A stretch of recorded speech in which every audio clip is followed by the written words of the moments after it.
آج پوری دنیا میں ہمارا کشکول مشہور ہے، دھوکہ معروف ہے. لوگ کہتے ہیں کہ انہوں نے ایسے ایسے ہم نے طریقے غیروں سے پیسے نکالنے کے اختیار کیے، ایسے ایسے طریقے کہ کبھی سنے تو شرم سے سر جھک جاتا. یہ معیار ہوتا ہے اعلیٰ قوموں کا کہ وہ چندوں پہ زندگی گزاریں، وہ مانگ کر کے کھائیں. یہ معیار ہوتا ہے.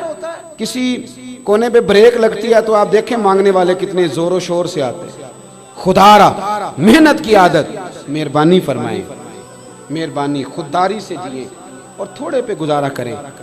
آپ کا جو کچا مکان ہے نا، کچا، اس پہ لینٹر نہیں ہے، کچی چھت ہے، لیکن اس گھر میں بیٹھنے والی ماں آپ سے راضی ہے، باپ آپ سے راضی ہے، تو یہ وہ والا گھر ہے جس میں اللہ کی رضا موجود ہے. خدا را اس کٹیا کو، گھر کو اینٹوں سے بستے ہیں. رزق حرام جس گھر میں آتا ہے وہ گھر کبھی نہیں پرورش پا سکتا. وہاں فساد ہوتا ہے، دنگا ہوتا ہے. زندگی میں ریاکاری چھوڑ دیں.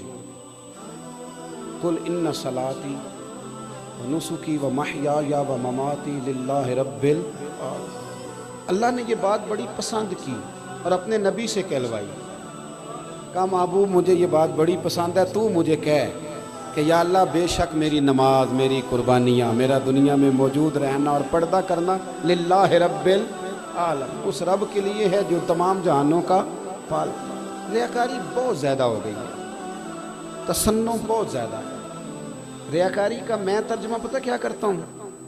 میں کہا کرتا ہوں کہ ریاکاری بنیادی طور پر اداکاری کو کہتے ہیں. اداکاری زیادہ نہیں چلتی، نارمل زندگی زیادہ چلتی. ہمارے ہاں جو آدمی 5,000 روپیہ رمضان کے مہینے میں دے رہا ہے نا مسجد میں، وہ بھی نوٹ کھول کے لاتا ہے. اور علامہ صاحب اگر 3 دفعہ اس کا نام نہ لے تو ناراض ہو جاتا ہے. مسجد کی ٹائلوں تک پہ لوگ اپنا نام لکھوا لیتے ہیں کہ میں نے لگوائی ہیں تو ایک ٹائل پہ میرا نام بھی ہونا چاہیے. فرشتے بھول جاتے ہیں کس نے لگوائی ہیں، معاذ اللہ. کیا آپ کیا بات کرتے ہیں؟ تھوڑا سا اس سے پیچھے ہٹیں، تھوڑا سا اخلاص، حسن. دین کو ضرورت ہے مخلص لوگوں. بات سمیٹتا ہوں. صاحب فتوح الشام نے لکھا ہے، حضرت سعد بن ابی وقاص رضی اللہ تعالیٰ عنہ فرماتے ہیں کہ جب میں قادسیہ کے علاقوں میں جنگ لڑ رہا تھا تو ایک ایسی ریاست کے سامنے بھی ہم آئے اس کے بارے میں ہمیں بتایا گیا کہ یہاں کا بادشاہ بڑے قیمتی ہیروں والا تاج پہنتا ہے. آپ کو پتہ ہے نا ہمارے حکمرانوں کی گھڑیاں کتنی مشہور ہیں، ہزاروں کتنی مشہور ہیں، کس کس چیز کا ذکر کیا جائے. تو وہ بڑے قیمتی ہیروں والا تاج پہنتا تھا. حضرت سعد بن ابی وقاص رضی اللہ تعالیٰ عنہ نے شام ہو گئی لڑائی کرتے تو فوجیوں کی ڈیوٹی لگائی کہ اس کے تاج کا خیال رکھنا، مال غنیمت میں مسلمانوں کو فائدہ دے گا. لیکن وہ ریتلا علاقہ تھا، رات کو لڑائی ہوئی، وہ تاج کہیں ریت میں گم ہو گیا، ملا نہیں. کچھ دیر صحابہ نے ٹٹولا، نہ ملا تو آپ نے فرمایا چھوڑو یار اتنا بھی قیمتی نہیں، اللہ نے فتح دے دی، یہ سب سے بڑی بات ہے، چلو اپنے خیموں میں آرام کرتے ہیں.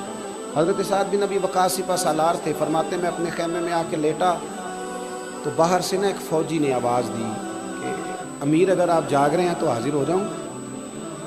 میں نے کہا آ جائیے. کہتے میں اٹھ کے بیٹھا تو ایک شخص آیا جس نے اپنا چہرہ کپڑے کے ساتھ ڈھانپا ہوا تھا، نقاب اوڑھا ہوا تھا اور چادر اس نے اوڑھ رکھی تھی.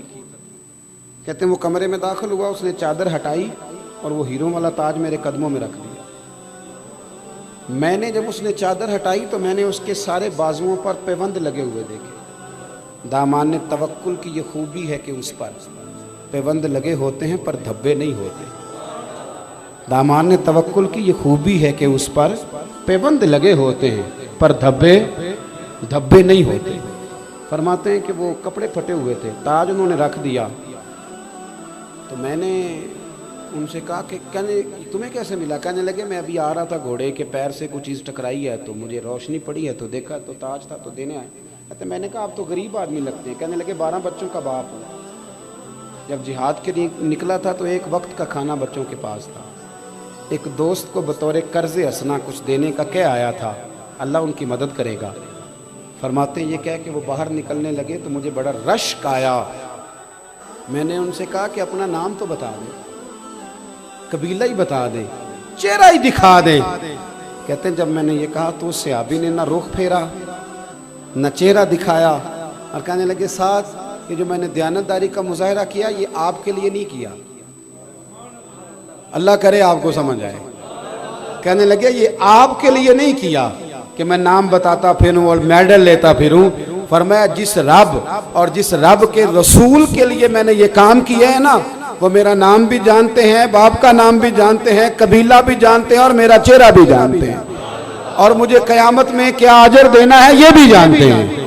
میں نے آپ کے لیے یہ کام، حضرت سعد بن ابی وقاص فرماتے ہیں کہ ساری زندگی اس شخص کے لفظ میرے کانوں میں گونجتے رہے، الصحابی کالنجوم، یہ وہ لوگ ہیں کہ جن کی ہر ادا روشنی تقسیم کرتی، ادا مخلص ہو جائیں اپنی زندگی میں۔ دعویٰ بڑا لمبا چوڑا ہے، بڑا لمبا چوڑا۔